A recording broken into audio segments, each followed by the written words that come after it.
Hello everyone, welcome back to my channel. तो आज के वीडियो में हम देखने वाले हैं स्टैंडर्ड 9 हिंदी लोकवाणी कविता 8वीं जिंदगी की बड़ी जरूरत है हार।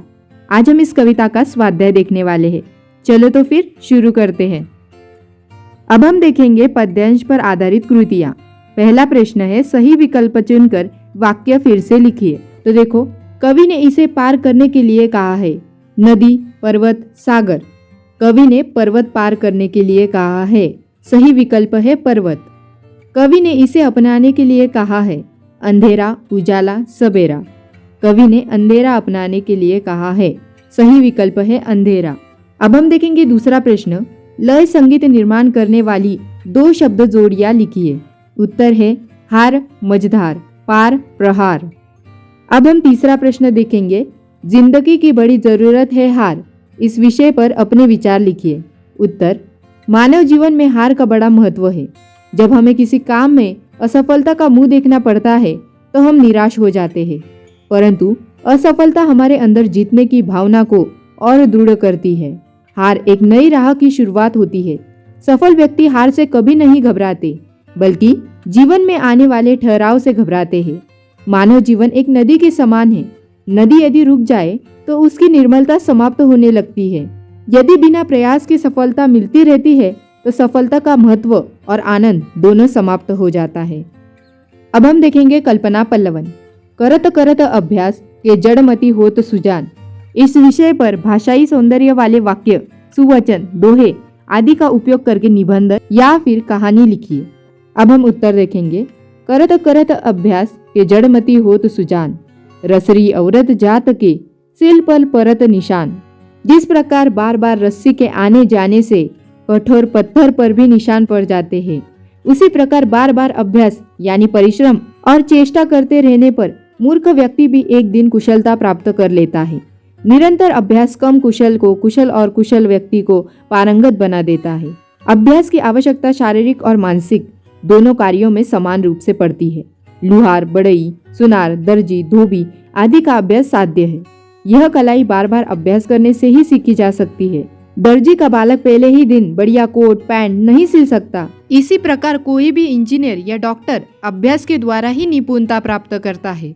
डॉक्टर को रोगों के लक्षण और दवाइयों के नाम रटने पड़ते हैं। वकील को कानूनों की दारिये, ब्राह्मणों को हवन यज्ञ आदि के मंत्र रटने पड़ते हैं। इस बात के अनेक उदाहरण है कि अभ्यास के बल पर मनुष्य ने विशेष सफलता पाई। एकलव्य ने गुरु के अभाव में अभ्यास से अद्भुत योग्यता प्राप्त की।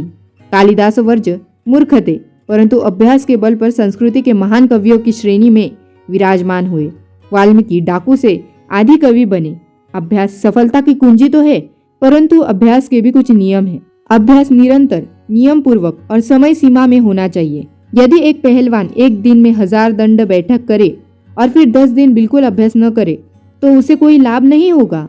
अभ्यास में निरंतर के साथ धैर्य भी आवश्यक है। हमें अपने लक्ष्य को सामने रखकर धैर्य खोए बिना अभ्यास करते रहना चाहिए। हमें सदैव अच्छी बातों का अभ्यास करना चाहिए। अब हम देखेंगे पाठ के आंगन में। पहला प्रश्न है, हर बार कुछ सीखकर ही गई, सबसे बड़ी गुरु है हार। इस पंक्ति द्वारा आपने जाना। अब हम उत्तर देखेंगे।